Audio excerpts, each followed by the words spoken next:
Et donc, je vais vous présenter le collectif Faisons Front Commun, ça coupe un peu, bon, désolé. Alors, Faisons Front Commun, c'est l'union de différents collectifs qui a créé donc Faisons Front Commun au moment des élections municipales et métropolitaines. L'idée, c'était de peser dans la campagne avec un mot d'ordre assez simple, celui d'unité de toute la gauche et de toutes les forces de gauche. Donc pas seulement pour la forme, parce que c'est bien d'être tous ensemble, mais aussi pour que la gauche puisse faire des propositions de fond pour le changement social, pour plus de justice sociale et pour lutter concrètement contre les inégalités et donc changer concrètement la vie des gens. À la suite de ça, donc, Faisons Front Commun a décidé de perdurer, notamment parce que cet appel à l'unité et à l'idée que la gauche doit continuer à faire des propositions concrètes pour le changement social, ça ne se limite pas aux moments électoraux et ça ne se limite pas non plus au champ électoral. Et donc l'idée, c'est vraiment de créer un collectif qui permette d'unir toutes les forces de gauche, syndicats, associations, mais aussi organisations politiques à Marseille. Donc, dans ce cadre-là, Faisons Front Commun travaille beaucoup en commission. Donc ce soir, on travaille, c'est le fruit du travail de la commission santé publique. Il y a d'autres commissions, vous avez des tracts à l'entrée si vous voulez voir un peu quel travail est réalisé. Juste pour dire que voilà, cette soirée, donc sur les politiques de drogue, sur la politisation aussi de l'enjeu des drogues, il s'inscrit dans un cadre plus général de visée de transformation sociale. Donc, vous l'avez compris vu le panel qu'on vous propose. Et donc, je vous appelle évidemment à nous rejoindre, nombreuses et nombreux comme ce soir. N'hésitez pas à adhérer, à vous renseigner pour participer aux réunions, aux différentes commissions de travail de Faisons Front Commun. Voilà. Salut, vous m'entendez là? Vous m'entendez là? Ok. Désolé, je n'ai pas trop utilisé un micro. En général, je fais à voix pleine. Alors du coup, quelques mots d'introduction sur l'événement. Déjà pour vous dire que ça fait donc évidemment 50 ans qu'en France, on traque et on réprime les usagers, les usagères de drogue, les consommateurs, les consommatrices. Donc j'ai repris, parce que j'aime bien les chiffres, donc et notamment je vous invite à aller regarder ce que fait l'Observatoire français des drogues et des toxicomanies ou des tendances addictives plus précisément. Et donc ils ont fait un petit tableau recensant ce qu'on appelle les infractions liées aux usages des drogues. Et donc, en 2016, par exemple, il y avait 182 400 personnes qui avaient été mises en cause pour usage des stupéfiants. Alors, il faut remonter ça hors AFD, l'AFD apparaissant en 2020. Et donc, en 2023, eh bien, on est passé à 160 000 plus 98 000, donc presque 250 000 personnes. Et donc, tout dernièrement, excusez-moi, on en est à plus de 300 000, 307 000 précisément, et le gouvernement se gargarise d'avoir traqué plus de 6% par rapport à l'année dernière. Donc vous voyez, en fait, on est dans un contexte inflationniste de répression, et donc pareil, j'ai été sur le site officiel du gouvernement, et donc le gouvernement, tout en pudeur, n'existe pas à écrire, donc le titre c'est info.gouv.fr, information du 27 février 2026. On a, qui dit narcotrafic, une consommation en hausse, un trafic toujours plus visible. Plus loin, la consommation de drogue demeure massive en France, portée notamment par le cannabis et une forte progression de la cocaïne. Face à cette réalité, les infractions liées à l'usage et au trafic poursuivent leur hausse. Bon, alors on ne comprend pas très bien, parce qu'au moins dans ma tête, quand quelque chose ne marche pas, on est censé arrêter. Et bien le gouvernement continue sa politique toujours plus répressive. À côté de ça, eh bien, là où on aurait besoin d'argent, peut-être un peu plus massivement, et donc je vais vous redonner un dernier chiffre, c'est la loi de finances 2026, il y a plus de 2,6 milliards d'euros qui ont été consacrés à la répression, à la lutte contre les drogues, parmi lesquels 1,9 milliard à la prohibition et à la répression. Et donc peut-être que si on mettait un peu plus d'argent en matière de santé publique, eh bien on aurait sans doute beaucoup moins de difficultés, beaucoup moins de gens à la rue, beaucoup moins de gens en souffrance, beaucoup moins de gens éloignés des soins. Et donc pour discuter de tout ça, on a invité pas mal de monde. Donc déjà, je me permets je vais laisser chacun et chacune se présenter. Moi, je ne vais pas trop présenter les gens à leur place. Donc par contre, on excuse Marie-Geoffrey Roustide qui est absente pour des problèmes de santé. Et donc Yasmine Souidi, qui devrait arriver dans pas très longtemps. Voilà. Et donc je donne la parole à... J'ai déjà oublié. C'est Camille. Pardon.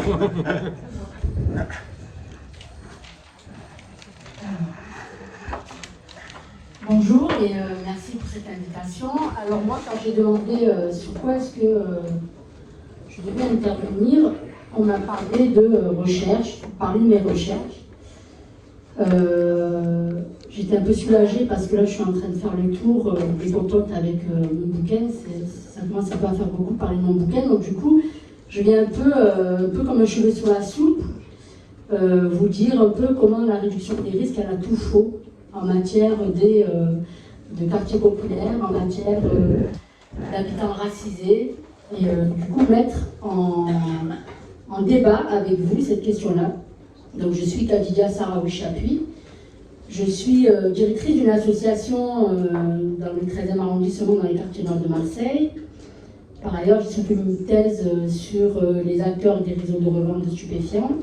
J'ai sorti un bouquin qui s'appelle Les prolétaires du business, justement dans lequel j'interroge la manière dont ces revendeurs de drogue sont déshumanisés et comment est-ce qu'on efface qui ils sont derrière leur activité criminelle.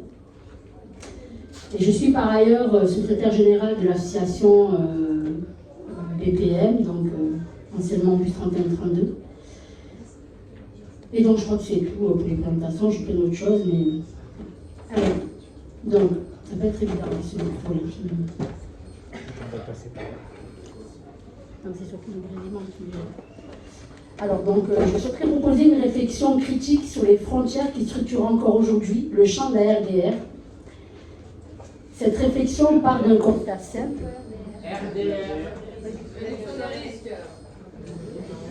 Merci. Faire des phrases aussi, c'est bien, parce que crier RDR comme ça, j'ai pas... Donc la réflexion des risques a profondément transformé la manière d'aborder les drogues. Elle a constitué une rupture. Donc, elle a constitué une rupture avec les approches exclusivement morales, médicales ou répressives qui dominent et qui dominaient jusque-là. Elle a permis de replacer les personnes concernées au centre de la réflexion. Elle a contribué à faire reconnaître le droit des usagers, leur savoir et leur capacité à produire des connaissances sur leurs propres pratiques. Cette évolution a évidemment représenté une avancée majeure. Elle a permis de sauver des vies. Elle a contribué à transformer durablement les politiques relatives au VIH, aux hépatites, aux overdoses, en tout cas à la santé, et puis spécifiquement aux usages de drogue. Mais comme tout mouvement social, politique et intellectuel, la réduction des risques a également construit ses propres catégories de pensée, ses propres priorités et parfois ses angles morts. C'est précisément sur ces angles morts que je souhaiterais attirer l'attention. Donc historiquement, la réduction des risques s'est développée dans un contexte marqué par l'urgence sanitaire du VIH et par la nécessité de défendre les droits des personnes usagères de drogue. Cette histoire implique largement les catégories qui structurent encore aujourd'hui le champ. L'usager est devenu la figure centrale de la réflexion. Et cette centralité était évidemment nécessaire. Elle constitue une réponse à des décennies de stigmatisation et d'invisibilisation. Mais elle a également eu pour conséquence de laisser davantage dans l'ombre d'autres acteurs, pourtant directement concernés par les phénomènes liés aux drogues. Je pense notamment aux habitants des quartiers populaires. Je pense aux familles, évidemment, je pense aux acteurs associatifs. Et je pense aussi aux personnes impliquées dans les économies de revente. Or, ces acteurs sont eux aussi porteurs d'expérience, d'analyse et de savoir sur les drogues. La réduction des risques a permis de reconnaître les savoirs expérientiels des usagers. C'est un fait. Mais elle a parfois moins reconnu les savoirs produits par les habitants des territoires dans lesquels les drogues circulent, se vendent, se consomment et produisent des effets sociaux durables. Comme si l'expertise légitime était celle de l'usager, mais plus difficilement celle de l'habitant des quartiers, celle de la mère, vivant depuis plus de 30 ans au pied d'un point de vente. Comme si l'expérience d'un militant associatif, de l'intervenant local ou du gardien d'immeuble produisait un savoir de moindre valeur. Pourtant, ces acteurs disposent d'une connaissance particulièrement fine des réalités liées aux drogues. Ils connaissent les transformations des marchés, ils connaissent leur impact sur les familles, ils connaissent les mécanismes de recrutement des plus jeunes, ils connaissent les formes de régulation informelle qui existent dans certains territoires, ils connaissent les conséquences des violences, mais aussi les formes de solidarité qui permettent au quartier de continuer à fonctionner malgré les difficultés.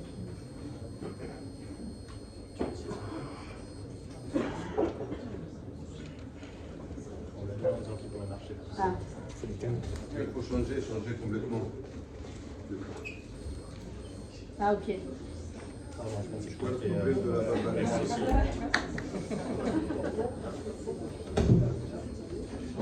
Non.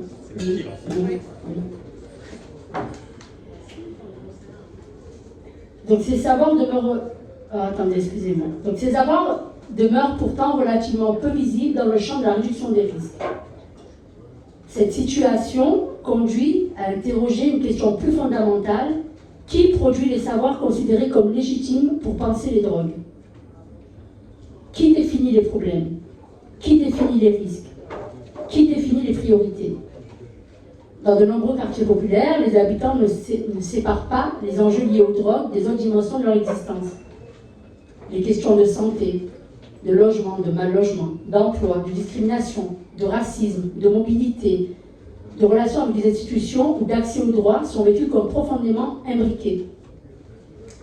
Pourtant, les réponses des institutions, mais aussi parfois les réponses issues du champ de la RDR, donc réduction des risques, continuent à traiter ces dimensions de manière relativement cloisonnée.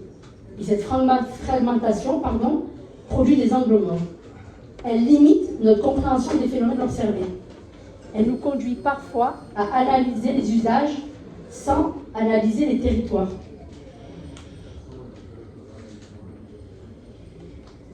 À analyser les consommations sans analyser les marchés des drogues. À analyser les risques sanitaires sans analyser les conditions sociales dans lesquelles ils se produisent.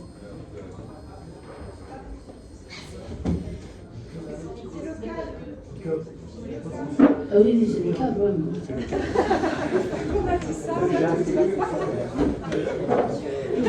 Donc on a dit ça, ouais. C'est le cas.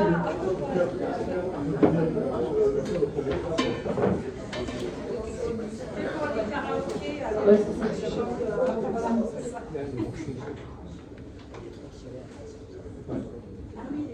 Il est retiré.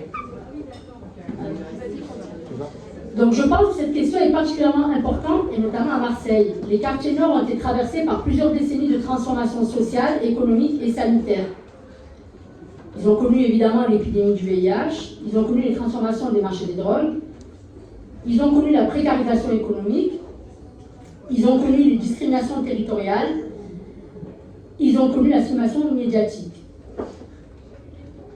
Mais ils ont également produit des formes de savoir, d'organisation collective et de compréhension des phénomènes sociaux qui demeurent largement sous-reconnus. Je pense par exemple à des militants engagés dans la réduction des risques bien avant que la réduction des risques soit reconnue comme une politique de santé publique, qui étaient issus des quartiers populaires et ou racisés et dont les faits d'armes sont totalement invisibilisés ou méconnus, mais qui ne sont plus là pour témoigner. Donc cette situation renvoie également à une forme d'ethnocentrisme qui n'épargne pas totalement le champ de la RDR. Alors évidemment, je ne parle pas ici d'ethnocentrisme intentionnel, j'espère du moins. Je parle d'un ethnocentrisme qui est structurel. Les catégories d'analyse, les modèles d'intervention et l'orientation des usages ont souvent été conçus à partir d'expériences sociales particulières qui ne correspondent pas toujours aux réalités des quartiers populaires marqués par l'histoire migratoire et postcoloniale française. Il existe alors un risque de parler des habitants plutôt qu'avec eux, quand on parle d'eux. de produire des analyses sur les territoires sans intégrer pleinement les cas d'interprétation développés par celles et ceux qui y vivent. Mais je voudrais encore aller plus loin. À mon sens, l'un des principaux cloisonnements qui demeure aujourd'hui dans le champ de la RDR concerne les acteurs impliqués dans les économies de revente. Les économies de revente de drogue. La réduction des risques a permis de reconnaître les savoirs des usagers. Encore une fois, c'est un fait. Elle a progressivement admis que les personnes concernées devaient participer à la construction des réponses. Pourtant, cette logique s'est rarement étendue aux personnes impliquées dans les marchés eux-mêmes. La réduction des risques s'est construite dans un contexte d'urgence sanitaire. Et donc ceci explique cela. Son objectif n'était pas d'analyser les économies de drogue, mais de réduire les dommages associés aux consommations. C'est quoi? Déjà c'est fini? C'est quoi ça?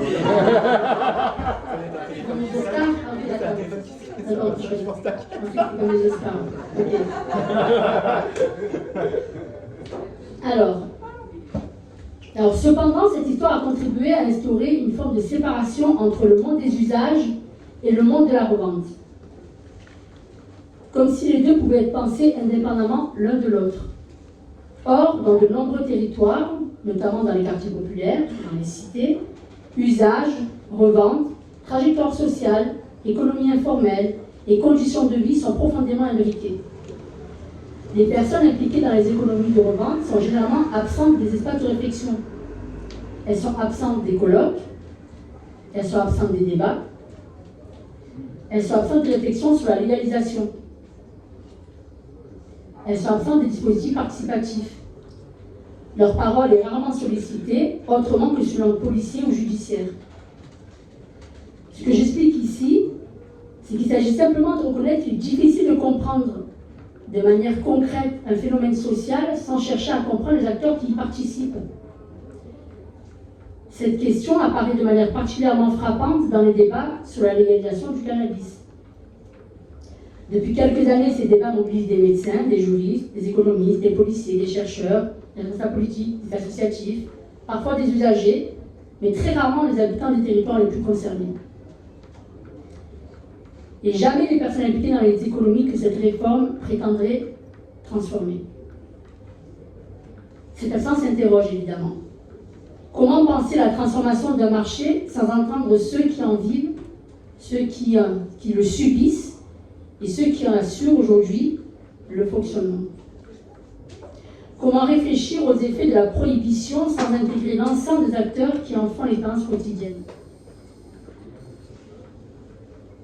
À mes yeux, le principal enjeu pour les années à venir est là. Il ne s'agit pas seulement de renforcer la coordination entre secteurs professionnels. Il ne s'agit pas seulement de mieux articuler santé publique, politique de la ville ou action sociale.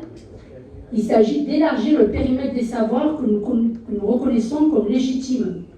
Il s'agit d'accepter que la compréhension des phénomènes liés aux drogues ne puisse pas être produite uniquement par les institutions, par les chercheurs ou même par le seul champ de la RDR.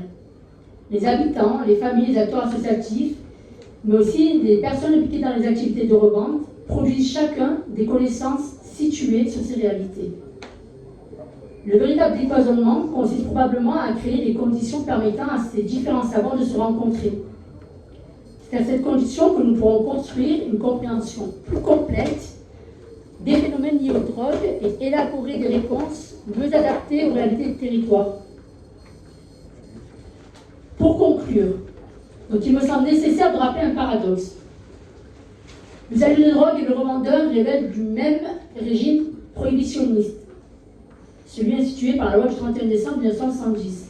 Pourtant, le champ de la RDR a principalement construit ses analyses, ses mobilisations et ses revendications autour de la figure de l'usager. Encore une fois, cette histoire est compréhensible. Elle est liée à l'urgence du VIH, à la lutte contre les overdoses entre guillemets, c'est comme ça que c'était présenté, et à la nécessité de défendre les droits des personnes longtemps stigmatisées. Mais cette histoire ne doit pas empêcher de poser certaines questions. Pourquoi la critique de la loi de 1970 demeure-t-elle si largement centrée sur la consommation et beaucoup plus rarement sur les réalités sociales produites par la prohibition dans les territoires populaires? Pourquoi les réflexions sur les droits, la santé et la dignité peine-t-elle encore à intégrer les personnes impliquées dans les économies de revente de drogue?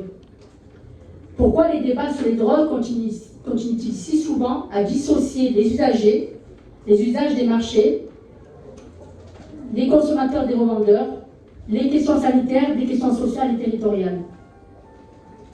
Ces séparations ne permettent plus de comprendre les réalités contemporaines.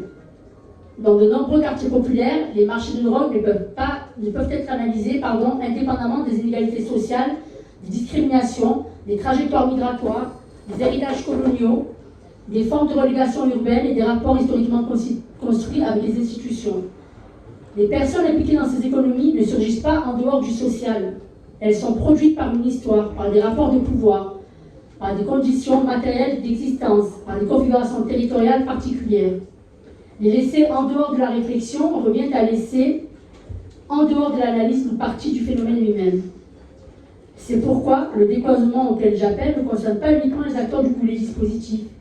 Il concerne également nos catégories de pensée. Peut-être est-il temps d'engager un travail de décolonisation de la RDR.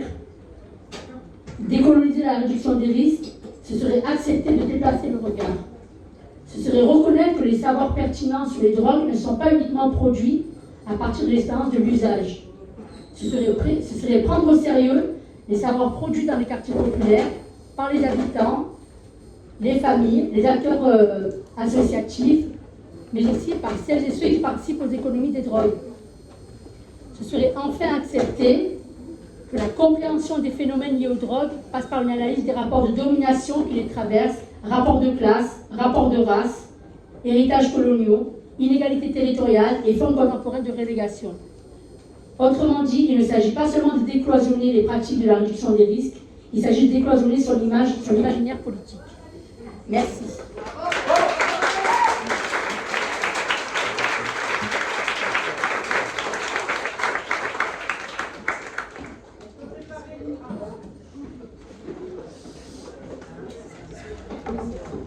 Ça pied.